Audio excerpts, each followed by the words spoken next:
Саламатсыздар, урматтуу студенттер. Бүгүнкү биздин жумушубуз гидростатикалык стенд 2, тажрыйба 1.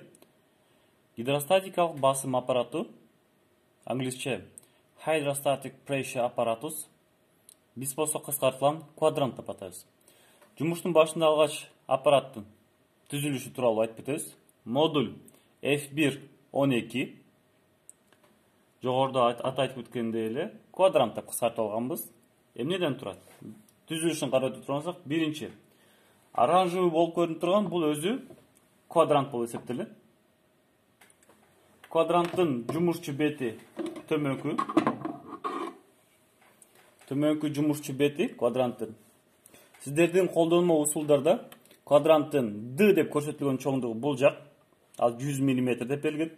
B деп берилген 75 мм чоңдук, ал анын туурасы болуп эсептелет.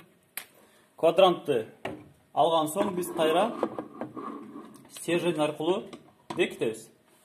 Эми жалпы модулдун түзүлүшү боюнча кыймылдоочу буттары аппараттын горизонталдуу абалда түз тургандыгын көрсөтүш үчүн колдонулат. Спирттик шарикче менен жогоруда айтып өткөндөй жабдыгыбыз түз тургандыгын текшеребиз. Квадрант бөлүмү, квадранттын жумушчу бети, квадранттын бетинде куюлган суунун бийиктигин аныктай турган шкалабыз бар.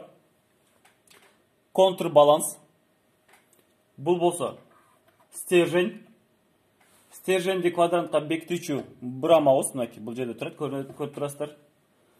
Стержень тең салмактуу абалда тургандыгын ал чийин бул жакта көрүнүп турат. Жана ошондой эле стержендин учуна ийиле турган масса, кошумча масса бул жакта ийилет. Масса илгич. Эми жогоруда айтып кеткендей эле D жана B чоңдуктарын айтып өттүк. H деген бул болсо квадранттын жайгашкан ылдыйкы бетинен баштап стерженге чейинки болгон аралыкты H деп алабыз. L деген болсо бул стержендин буттары, ийиндери отургандан баштап стержендин бул таш массасы келгенге чейинки аралыкты L. Алардын баардыгы сиздин колдонмо усулуңуздарда берилген. L 275 мм, H болсо 200 мм. Эми түзүлүшү тууралуу баардыгын түшүндүрүп десек болот. Бул модулда эң негизгиси квадранттын жумушчу бетине гидростатикалык басым күчү төмөндөй багытта, карандаш көрсөткөн багытта таасир этүү менен иш аракеттенет. Масса илгичке биз ар кандай массалуу таш массаларыбыз бар. 50 грамм, 20 грамм жана ошондой эле 10 грамм. Буларды колдонуу менен биз тең салмактуу абалда турган стерженди масса илгичке ташты коюу менен тең салмактуу абалдан чыгарабыз. Натыйжада тең салмактуу абалдан чыккан стерженди калыбына келтирүү үчүн биз квадранттын бул ачык турган бетинен сууну куюу менен гидростатикалык басым күчүн жумушчу бетке таасир этүү менен кайра тең салмактуу абалга алып келебиз. Натыйжада куюлган суунун бийиктигин шкаладан окуйбуз дагы. Тиешелүү колдонмо усулдарда көрсөтүлгөн гидростатикалык басым күчүн формуласын колдонуу менен аныктайбыз.